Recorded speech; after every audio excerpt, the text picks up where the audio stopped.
And today we're talking about Trump coin, as Trump coin is up nearly. அதிபர் Trump coin release பண்ணியிருந்தார். 10 வெள்ளியாக இருந்த $10 10 வெள்ளியாக இருந்தது. பதவியேற்ற அன்னைக்கு 100 வெள்ளியாச்சு. அதுக்கப்புறம் இறங்க ஆரம்பிச்சிது. இதுக்கான காரணம் என்னங்கிறது என்னோட தனிப்பட்ட கருத்து. பிட்காயினோட வரலாறு வச்சு நான் சொல்ல கடமைப்பட்டிருக்கேன். பிட்காயின் ரிலீஸ் ஆகிருக்கும்போது செய்தித்தாளில் எல்லாத்தையும் பார்க்கும்போது என்ன போட்டிருந்தாங்கன்னா, தப்பான விஷயங்கள் இல்லை தப்பான பொருட்கள் வாங்குறதுக்கு மட்டும்தான் பிட்காயின் யூஸ் பண்ணப்படுது அப்படின்னு சொல்லி அன்னைக்கு தேதியில் போட்டிருந்தாங்க. அதனால் பிட்காயினோட ரேட்டு பல மடங்கு உயர்ச்சி. தப்பான பொருட்கள் வாங்குறதுக்காக தப்பான செயல் பண்ணதுக்காக அப்படிங்கிறது தெரியல. ட்ரம்ப் வந்த உடனே என்னென்னு கேட்டிங்கன்னா, தீவிரவாதத்தை முழுமையாக அழிக்க போகிறேன் அப்படிங்கிறது தெளிவாக சொல்லியிருக்காரு.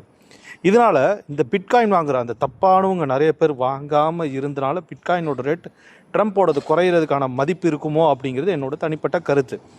இது எப்போ ஏறும் அப்படின்னு கேட்டிங்கன்னா, ட்ரம்ப் நினச்ச மாதிரி எல்லா நாடும் அவர் அமெரிக்காவோடு சேர்ந்து இது பண்ணும்போது நிச்சயம் இந்த ட்ரம்ப்போட பிட்காயினும் ஏறும் அப்படிங்கிறது என்னோட